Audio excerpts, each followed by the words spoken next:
Dear friends, आइए आज इस वीडियो में हम जो मसौदा राष्ट्रीय शिक्षा नीति 2019 में पास हुआ था उसका डिटेल स्टडी, क्या क्या मुख्य विशेषताएं हैं और एक पूरी बुक के रूप में उसको संक्षिप्त फॉर्म में किस तरह से हम क्या क्या हैं जो एग्ज़ाम पॉइंट ऑफ व्यू से सारे एग्ज़ाम के लिए, चाहे वो यूपीएससी हो, चाहे यूपी पीसीएस हो, यूपी ट्रिपल एससी हो, एसएससी एग्ज़ाम हो, या कोई teachers TGT PGT, pre primary teachers हो या नवोदय विद्यालय हो, सभी एग्ज़ाम के लिए ये महत्वपूर्ण है। और इसके की पॉइंट को हम केवल समझेंगे और ये लगभग 1 घंटे का वीडियो होगा और जिसमें पूरा डिटेल स्टडी करेंगे। तो आइए हम स्टार्ट करते हैं। तो मुख्य है स्कूल शिक्षा। तो मुख्य स्कूल शिक्षा क्या क्या है?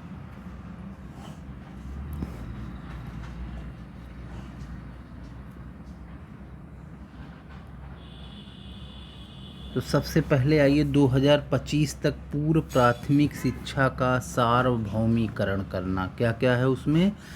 आंगनवाड़ियों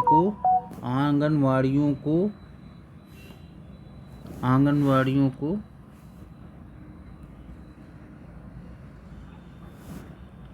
मजबूत बनाना, नए प्री स्कूल खोलना, प्राथमिक शिक्षा के साथ लिंक करना, मध्याह्न भोजन कार्यक्रम का विस्तार करना। जो अब मिड डे मील है जो चल रहे हैं उनको और अच्छे से विस्तार देना और हाइजीनिक और विटामिन से युक्त और भी कई चीज़ें उसमें इंक्लूड करना।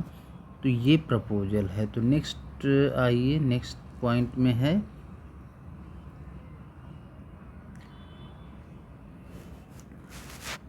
2025 तक सभी के लिए मूलभूत साक्षरता। संख्यात्मकता में क्या है? भाषा, गणित, गुणवत्ता शिक्षण सामग्री का ध्यान, नेशनल ट्यूटर कार्यक्रम, स्कूल की तैयारी मॉड्यूल, उपचारात्मक निर्देशात्मक सहायता कार्यक्रम, शिक्षक छात्र अनुपात से कम हो। जैसा कि आप जानते हैं अभी भी एक क्लास में लगभग किसी में 45, किसी में 60, इवन 65 तक बच्चे बैठे रहते हैं एक हॉल टाइप में। तो उसमें एक टीचर बच्चों को इंडिविजुअली सही से गाइड नहीं कर पाता है, देख नहीं पाता है और उसका पीरियड समाप्त हो जाता है।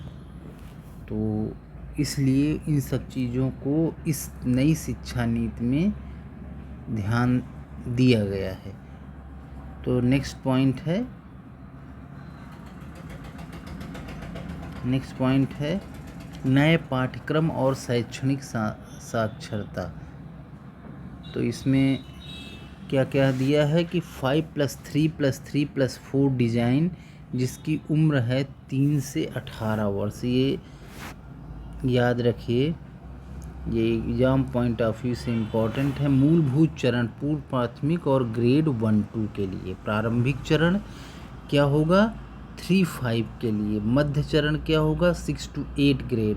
माध्यमिक चरण क्या होगा? 9 to 12 ग्रेड। जो जैसा भी आया है चल रहा है सेम वही, थोड़ा सा बदलाव हुआ। केवल शैक्षिक पूर्व संरचना, स्कूलों की कोई भौतिक पुनर्संरचना नहीं होगी। कोई भौतिक स्ट्रक्चर में ज़्यादा चेंज नहीं, केवल शैक्षिक पुनर्संरचना में बदलाव होगा। नेक्स्ट में आइए, पाठ्यक्रम और शिक्षा शास्त्र का परिवर्तन। भाषा दक्षता, वैज्ञानिक स्वभाव, सौंदर्य बोध, नैतिक तर्क, डिजिटल साक्षरता, भारत का ज्ञान, सामयिकी का विकास करना, राष्ट्रीय पाठ्यचर्या की रूपरेखा को सभी भाषाओं में संशोधित किया जाएगा। भारतीय भाषाओं में उच्च गुणवत्ता वाली नई पाठ्य पुस्तकें ऐड की जाएंगी जो उच्च गुणवत्ता की। लचीला एकीकृत पाठ्यक्रम और मूल्यांकन।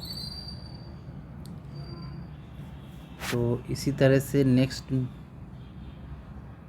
नेक्स्ट में आइए, देश में हर बच्चे के लिए समान और समावेशी शिक्षा। हम हर समय समावेशी शिक्षा की बात, सबको समान रूप से शिक्षा मिल सके, चाहे वह किसी शारीरिक रूप से अपंग हो, मानसिक रूप से कोई हो, तो उसको भी शिक्षा के पर्याप्त अवसर, समान अवसर दिए जाए। उसमें क्या क्या सरकार ने सुझाव दिए। कम प्रतिनिधित्व वाले समूह जो का विशेष ध्यान क्या क्या दिया है, लिंग, महिला और ट्रांसजेंडर के लिए, सामाजिक सांस्कृतिक, अनुसूचित जात, अनुसूचित जनजात और अल्प पिछड़ा वर्ग, मुस्लिम, प्रवासी समुदाय, सामाजिक व आर्थिक स्थिति, शहरी गरीब, मुस्लिमों एवं अन्य शैक्षिक रूप से अल्पसंख्यकों को प्रोत्साहित करने के लिए हस्तक्षेप।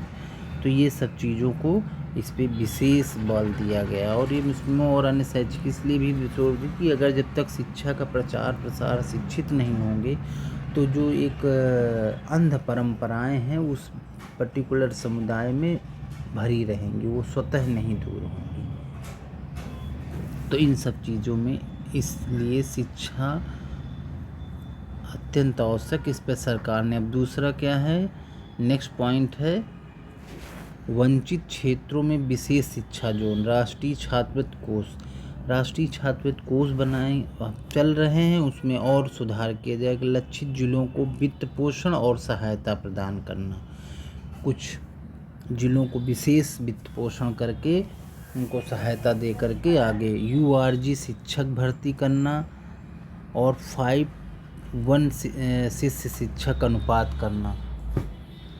URG शिक्षक भर्ती और 5:1, देखिए कितना का रेशियो होगा, ये रेशियो का प्रपोजल है। समावेशी स्कूल वातावरण पाठ्यक्रम, मदरसों, गुरुकुल पाठशालाओं को अपनी परंपराओं को संरक्षित और NCF को सिखाने और एकीकृत करने के लिए प्रोत्साहित किया। शहरी गरीबों पर ध्यान देना, इन सब बातों को। नेक्स्ट है universal access and retention. Universal access और रिटेंशन में क्या है, 2030 तक सभी स्कूल शिक्षा के लिए 100% सकल नामांकन का अनुपात, मौजूदा स्कूलों में प्रवेश में वृद्धि, रेखांकित स्थानों में नई सुविधाएं, परिवर्तन और छात्रावास सुविधाओं द्वारा समर्थित स्कूल युक्तिकरण, उपस्थित ड्रॉप आउट। अब क्या होता है कि बहुत से स्कूलों में देखा होगा कि बच्चियां एडमिशन लेती हैं और वो स्कूल छोड़ करके चली जाती। पहले देखिए कई चीज़ों पे ध्यान दिया गया कि बाथरूम नहीं है, बाथरूम अलग नहीं है, लड़कियों के लिए अलग, लड़कों के लिए अलग। तो कई सारे रीज़न से जो है बच्चे छोड़ देते, ड्रॉप आउट कर देते थे। तो उन सब चीज़ों को ध्यान दिया गया है और इस पे सुधार की आवश्यकता व्यक्त की गई है। स्कूल के बाहर के बच्चों और सीखने के परिणामों पर नज़र रखना, दीर्घकाल तक स्कूल न जाने वाले किशोरों के लिए कार्यक्रम, सीखने के लिए कई रास्ते क्या क्या, औपचारिक और गैर औपचारिक मोड, औपचारिक स्कूलिंग, प्रौद्योगिकी प्लेटफॉर्मों को मौजूद कराना, शिक्षा का अधिकार ग्रेड 12 तक बढ़ाया जाए। शिक्षा का जो अधिकार है उसको 12 तक बढ़ाने का प्रपोजल भी है। बच्चे 2 से 8 वर्षों के बीच सबसे जल्दी भाषा सीखते हैं। बहुभाषावाद के छात्रों के लिए महान संज्ञानात्मक लाभ है।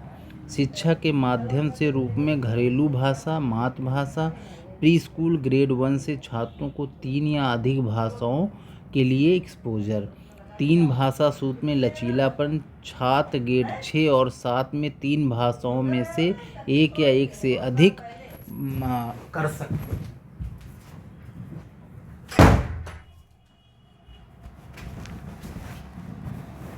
केंद्र और राज्य सरकार द्वारा बड़ी संख्या में क्षेत्रीय भाषा शिक्षकों को भर्ती कराना, माध्यमिक विद्यालय के स्कूल दौरान वैकल्पिक के रूप में विदेशी भाषा का चुनाव, संस्कृत को वैकल्पिक।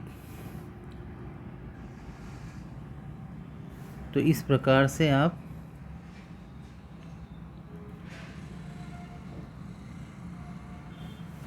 इस प्रकार से आप माध्यमिक विद्यालय के दौरान वैकल्पिक के रूप में विदेशी भाषा का चुनाव, संस्कृत को वैकल्पिक भाषाओं में से एक के रूप में पेश किया जा सकता है।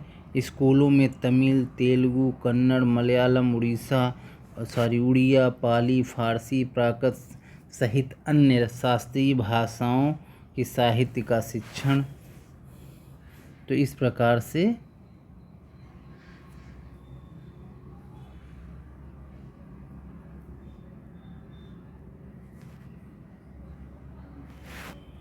स्कूल परिसर स्कूल प्रशासन के न्यूनतम वाहिवाही इकाई है।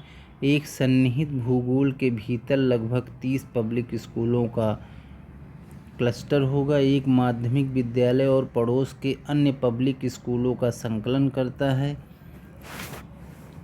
स्कूल परिसर में और क्या क्या हुए? स्कूल परिसर क्यों प्रभावी प्रशासन, स्कूलों का कोई भौतिक स्थानांतरण नहीं, संसाधनों को साझा करना, प्रयोगशालाएं, पुस्तकालय, खेल सुविधाएं। तो इस प्रकार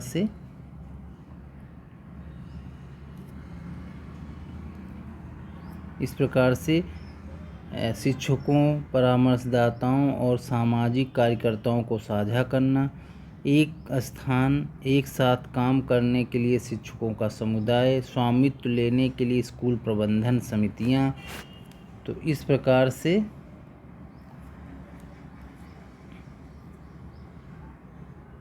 स्कूल शिक्षा का विनियमन में क्या है?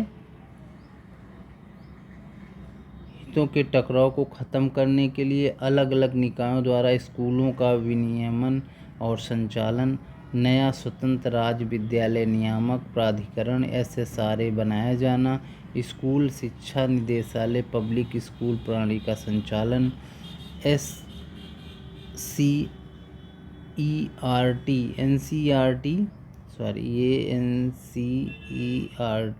है, सभी शैक्षणिक मामलों का नेतृत्व करेगा। NCERT ही सभी शैक्षणिक मामलों का नेतृत्व करेगा। राष्ट्रीय उपलब्धि सर्वेक्षण जारी रखना, राज्य द्वारा जनगणना आधारित मूल्यांकन सर्वेक्षण जारी करना,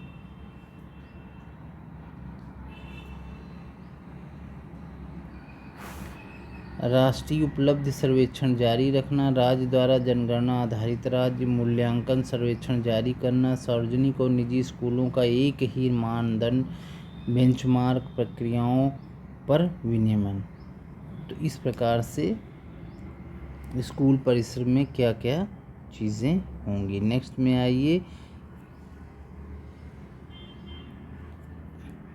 आइए 2000 शिक्षक परिवर्तन का मार्गदर्शक।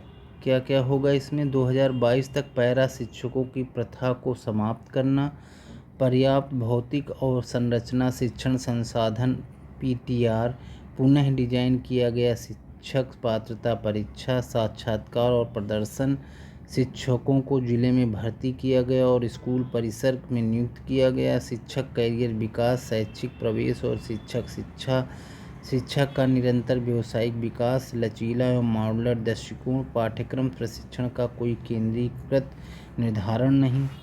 तो इस प्रकार से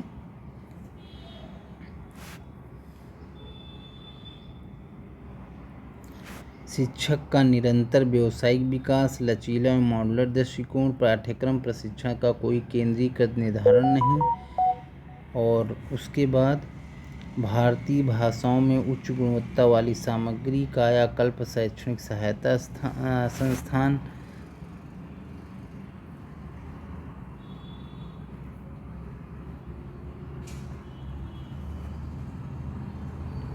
हर संस्थान में पर्याप्त संकाय, तदर्थ संविदा नियुक्तियों पर रोक, अकादमिक विशेषज्ञता, शिक्षण क्षमताओं, सार्वजनिक सेवा के लिए प्रस्तावों पर आधारित संकाय भर्ती, स्थायी रोजगार कार्यकाल ट्रैक प्रणाली, सतत संकाय, पेशेवर विकास, संकाय भर्ती, कैरियर की प्रगति, संस्थागत विकास योजना का हिस्सा, अकादमिक स्वतंत्रता के साथ संकाय को पाठ्यक्रम बनाने, अनुसंधान कार्य को आगे बढ़ाने के सशक्त बनाया गया है।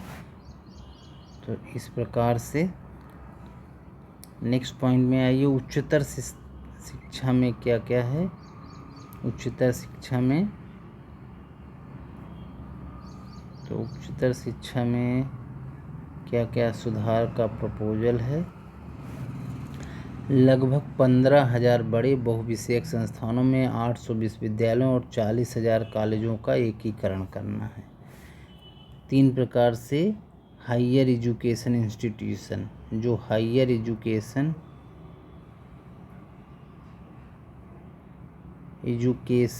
इंस्टीट्यूशन हैं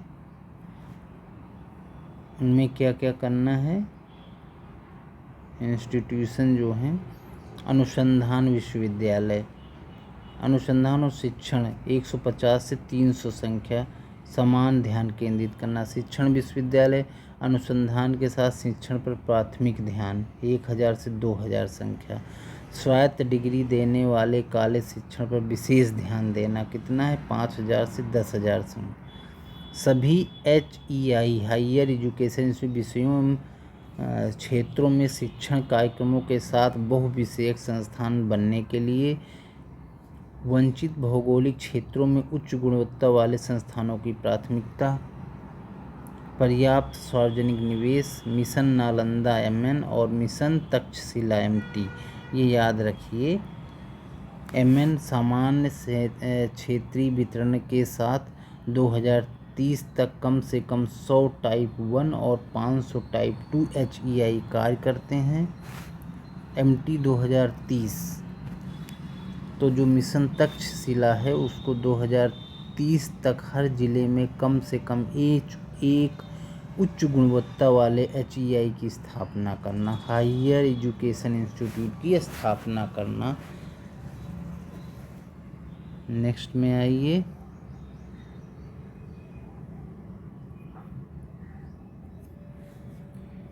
नेक्स्ट में क्या है, कई उच्च गुणवत्ता की उदारता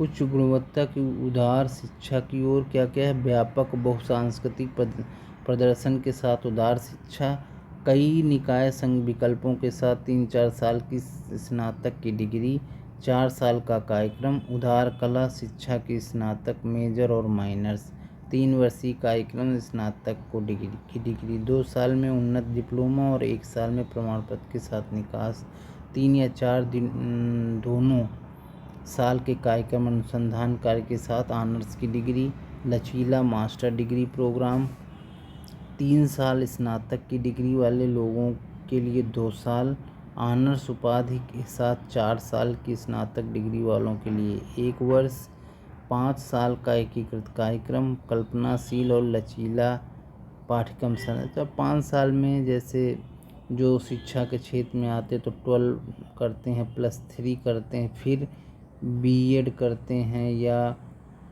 DL एलिमेंट्री जो DLED एजुकेशन, जो डिप्लोमा इन एलिमेंट्री एजुकेशन जो 1 to 8 के लिए है। तो इस तरह से जो करते हैं या अन्य, तो ये क्या होगा, अब इसमें थोड़ा सा परिवर्तन किया कि आप 12+ के बाद आप 5 ईयर इंटीग्रेटेड प्रोग्राम, उसी में आपको BEd की डिग्री मिलेगी और उसी में आपको ग्रेजुएशन की डिग्री मिल जाएगी। तो ये दोनों एक साथ, जो 6 ईयर्स का था वो आपका 5 ईयर में पूर्ण होगा। इसका मतलब आप BA और BEd हो जाएंगे, या आप BA के बाद DELED diploma in elementary education. तो इस तरह से आप दोनों इस तरह से आप पूर्ण कर सकते हैं। तो ये है मेन प्रपोजल। तो नेक्स्ट आइए,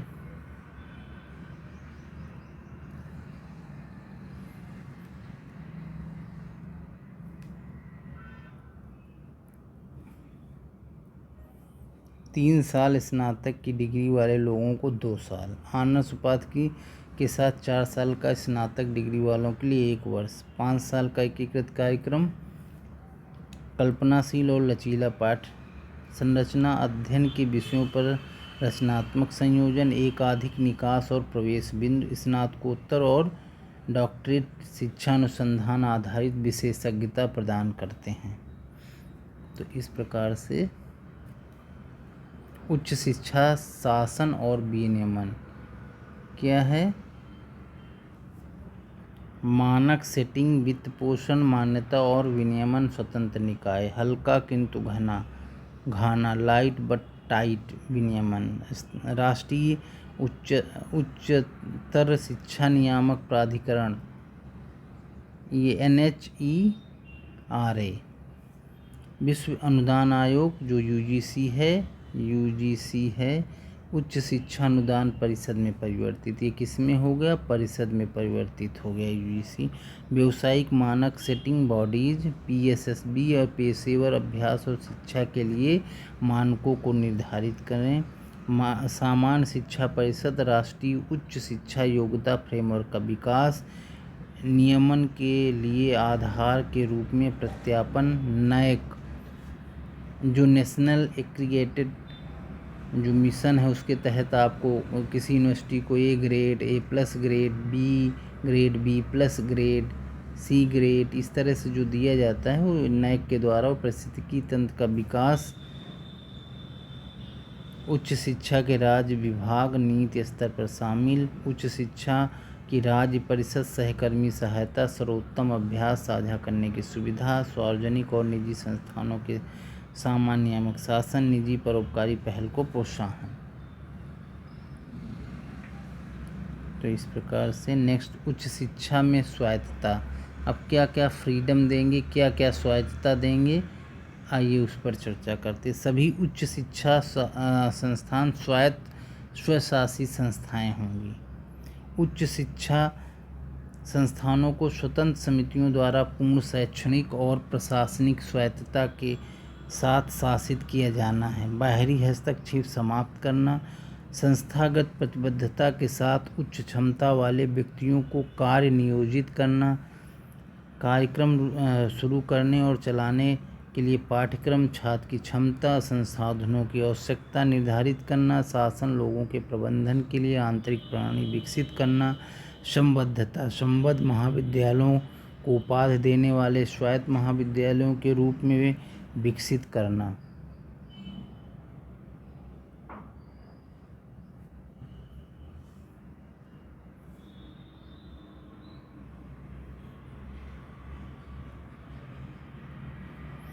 कार्यक्रम शुरू करने और चलाने के पाठ्यक्रम, छात्र की क्षमता, संसाधन आवश्यकता निर्धारित करना, शासन के लोगों पर आंतरिक प्रणाली विकसित करना, संबद्धता, संबद्ध महाविद्यालयों को उपाधि देने वाले स्वायत्त महाविद्यालयों के रूप में विकसित करना, संबद्ध विश्वविद्यालय एक जीवंत बहुविषयक संस्थान के रूप में विकसित होंगे। नेक्स्ट, अध्यापक और व्यावसायिक शिक्षा को उच्च शिक्षा में एकीकृत करना। तो इसमें क्या क्या बिंदुओं की ओर ध्यान दिया? अध्यापक की शिक्षा, उनकी शिक्षा बहुविषयक संस्थानों में 4 वर्षीय एकीकृत शिक्षा स्नातक, ये देखिए ऐड किया। वर्तमान 2 वर्षीय B.Ed पाठ्यक्रम 2030 तक जारी रहें, ये सब जारी रहेंगे कब तक? 2030 तक, के पॉइंट याद रखिएगा। और 4 वर्षीय एकीकृत होंगे, 4 वर्षीय जो 6 ईयर में डिग्री होती, पहले प्रोपोजल था 5 वर्ष में पूरा करना था BA+ B.Ed, अभी 5 वर्ष की जगह अब BA+ B.Ed 4 वर्ष में हो जाएगा, तो इसलिए एकीकृत एक वो बनाया गया है।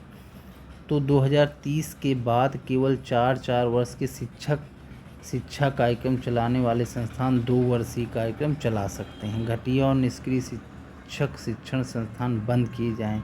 व्यावसायिक शिक्षा, उच्च शिक्षा प्रणाली में एक अभिन्न अंग के रूप में व्यावसायिक शिक्षा, स्वचालित स्टैंड अलोन, तकनीकी विश्वविद्यालयों, स्वास्थ्य विज्ञान विश्वविद्यालयों, विधि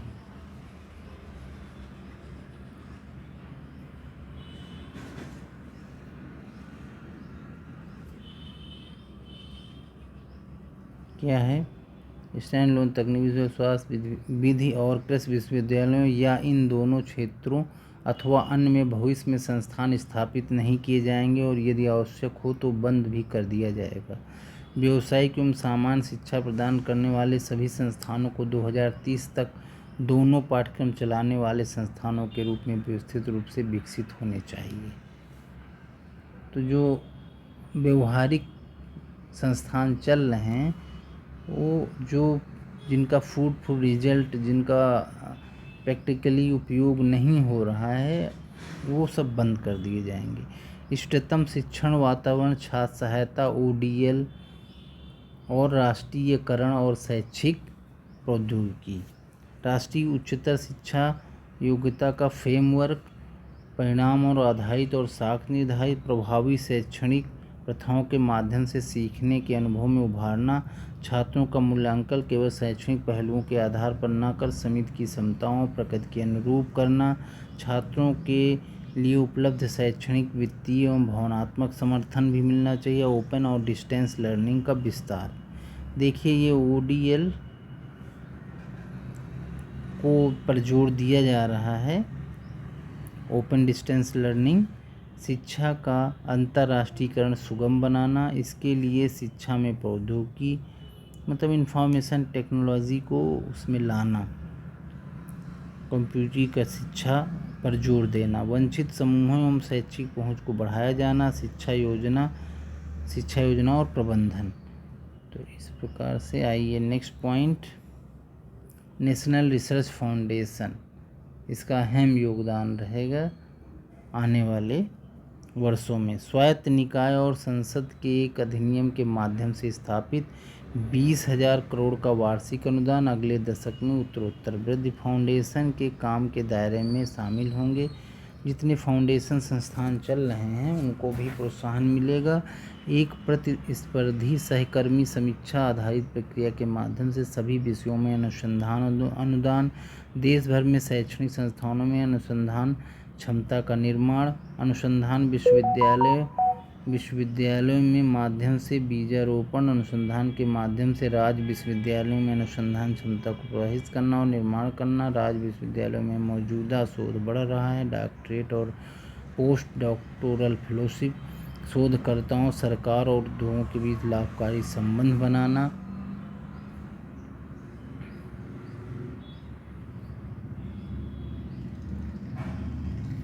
विशेष पुरस्कारों और सेमिनारों के माध्यम से उत्कृष्ट शोध की मान्यता देना। NRF के पास शुरुआत करने के लिए 4 प्रमुख विभाग होंगे: विज्ञान, प्रौद्योगिकी, सामाजिक विज्ञान और कला मानविकी। तो ये 4 विषय पर जोर दिया जाएगा। आइए नेक्स्ट पॉइंट पर, जो कि बहुत ही महत्वपूर्ण है आर्थिक दृष्टि से भी, और जिसे शिक्षा एक स्तंभ के रूप में, इसके बिना शिक्षा का प्रसार नहीं हो सकता, प्रौढ़ शिक्षा। तो क्या क्या है? व्यावसायिक शिक्षा उदार शिक्षा का भिन्न अंग है। व्यावसायिक शिक्षा संस्थानों में एकीकृत फोकस क्षेत्र, कौशल अंतराल विश्लेषण, स्थानीय मानचित्र, शिक्षक तैयार करने पर ध्यान दिया जाएगा। प्रयास को देखरेख के लिए व्यावसायिक शिक्षा एकीकरण की राष्ट्रीय समिति, राष्ट्रीय कौशल योग्यता रूपरेखा अधिक विस्तृत होगी। लोक विद्या, भारत में विकसित ज्ञान व्यावसायिक शिक्षा के पाठ्यक्रमों में एकीकरण के माध्यम से छात्रों के लिए सुलभ कराना। प्रौढ़ शिक्षा में क्या क्या है? वयस्क शिक्षा के लिए NCF से जुड़ी शिक्षण सामग्री, मूल्यांकन, प्रमाणन। वयस्क शिक्षा केंद्र के कैडर और राष्ट्रीय वयस्क शिक्षा ट्यूटर्स कार्यक्रम के माध्यम से प्रशिक्षक बनाए गए। मौजूद तंत्र में प्रतिभागियों की पहचान करने के लिए लाभ उठाया। सामुदायिक स्वयंसेवकों ने प्रोत्साहित किया। बड़े पैमाने पर जन जागरूकता लाना, महिलाओं की साक्षरता पर विशेष जोर। तो इस प्रकार से भारतीय भाषाओं का प्रचार। भारतीय भाषाओं का प्रचार में क्या है? भारतीय भाषाओं में भाषा साहित्य वैज्ञानिक शब्दावली पर ध्यान दें। देश भर में मौजूद भारतीय भाषा और साहित्य कार्यक्रम, भाषा शिक्षकों और अध्यापकों की भर्ती, भाषाओं पर केंद्रित शोध, शास्त्रीय भाषाओं में साहित्य को बढ़ावा देने के लिए मौजूदा राष्ट्रीय संस्थानों को मौजूद किया। पाली, फारसी, प्राकृत के लिए राष्ट्रीय संस्थान स्थापित किया जाना। देखिए हमारा जो भाषा का क्या है, पाली, प्राकृत, संस्कृत और ये अपभ्रंश से होकर के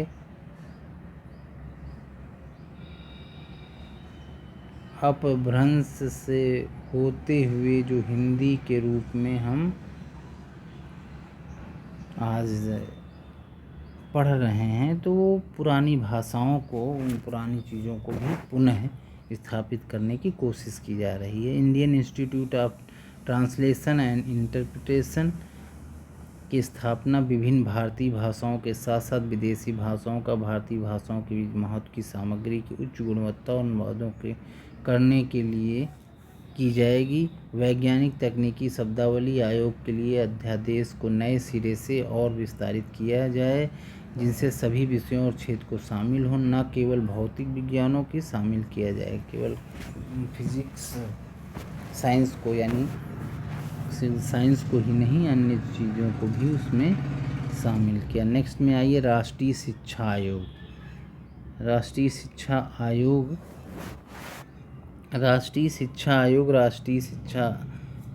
शिक्षा आयोग सर्वोत्तम निकाय है। प्रधानमंत्री की अध्यक्षता में गठित किया जाएगा। मानव संसाधन विकास मंत्रालय के रूप में शिक्षा मंत्रालय MOE जो है के रूप में नया रूप दिया जाएगा। केंद्रीय शिक्षा मंत्री उपाध्यक्ष के तौर पर दिन प्रतिदिन मामलों की जिम्मेदारियों से सीधे निर्वहन करेंगे। आयोग के गठन में प्रख्यात शिक्षाविद, शोधकर्ता, केंद्रीय मंत्री शामिल होंगे। विभिन्न राज्यों के मुख्यमंत्रियों का प्रतिनिधित्व। आयोग के सभी सदस्य उच्च विशेषज्ञता वाले लोग होंगे। जनता का रिकॉर्ड, उनके क्षेत्रों में योगदान, अखंडता, समन्वय और तालमेल सुनिश्चित करने के लिए आयोग का हर राज्य के साथ मिलकर काम करेगा। राज्य शिक्षा आयोग एवं राज्य शिक्षा आयोग का गठन या राज्य शिक्षा आयोग का गठन।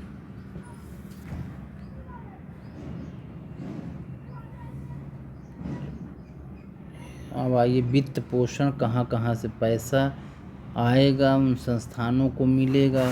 तो केंद्र और राज्य सरकारों द्वारा सार्वजनिक निवेश में वृद्धि 10 वर्ष की अवधि में कुल सार्वजनिक व्यय का 20%। देखिए इतना ये इम्पोर्टेंट होगा एग्जाम पॉइंट ऑफ व्यू से। मुख्य संज्ञान क्षेत्र में क्या क्या है? बाल शिक्षा का विस्तार और सुधार, मूलभूत साक्षरता संख्यात्मक सुनिश्चित करना, स्कूल परिसरों में पर्याप्त उपयुक्त पुनर्स्थापना, स्कूल परिसरों ये भोजन और पोषण, नाश्ता और दोपहर का भोजन, शिक्षा और शिक्षकों का सतत व्यावसायिक विकास, कॉलेजों और विश्वविद्यालयों में शोध का पुनर्जीवित करना, कायाकल्प सक्रिय प्रचार और निजी परोपकारी गतिविधि के लिए समर्थन, चिकना समय पर धन का उचित प्रवाह, प्रोबिटी के साथ उपयोग, शिक्षा में व्यवसायीकरण पर बंद करें, सार्वजनिक शिक्षा में पर्याप्त निवेश।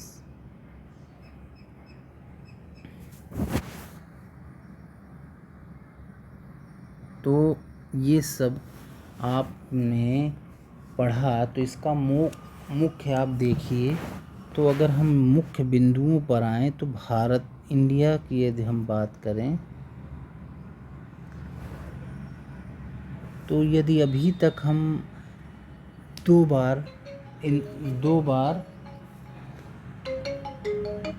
बार जो है ये चीज़ें हो चुकी हैं, शिक्षा नीतियाँ आ गई, एक इंदिरा गांधी के समय में, एक राजीव गांधी के समय में, और मुख्य रूप से ये तीसरी शिक्षा नीति में सुधार जो लागू की जा रही है बड़े स्तर पर। आप अगर देखें इंडिया में तो लगभग 3% से ज़्यादा ओवरऑल शिक्षा पे खर्च नहीं किया जाता, और जबकि आने वाले समय में अगर देखा जाए तो टोटल कुल मिलाकर के जो विकसित और अच्छी कंट्रियां हैं वो लगभग 7 से 8% शिक्षा पे खर्च कर रहे हैं। तो ये सब चीज़ों को, जैसे स्वीडन है लगभग 7%, फिनलैंड है लगभग 7%। तो ये सब चीज़ें हैं जो इंफ्रास्ट्रक्चर डेवलप। तो ये सरकार का प्रपोजल है, जो कोठारी आयोग था उसका प्रपोजल था कि 6% हम शिक्षा पे खर्च करें। तो अभी आने वाले समय में सरकार देखिए ये 6% खर्च करती है या नहीं है। जैसा कि आप जानते हैं और सब क्षेत्र हैं तो प्रॉब्लम के कारण, जैसे इधर इंडिया के पाकिस्तान और चाइना, तो डिफेंस में भी बहुत सारा बजट चला जाता है। तो अभी सरकार को इस ओर ध्यान देना पड़ेगा और लगभग 6% के आसपास जो कोठारी आयोग का सुझाव था उस पर अमल करना पड़ेगा। तो इस कुल मिलाकर के आपने मुख्य बिंदुओं पर देखा। अब देखिए सरकार कितना इसको अमल कर पाती है, कितनी चीज़ों को लागू करती है, यह सरकार पर निर्भर करता है। बहुत बहुत धन्यवाद आप लोगों ने सुना। God bless you, thank you. Next video में नए टॉपिक के साथ, थैंक यू।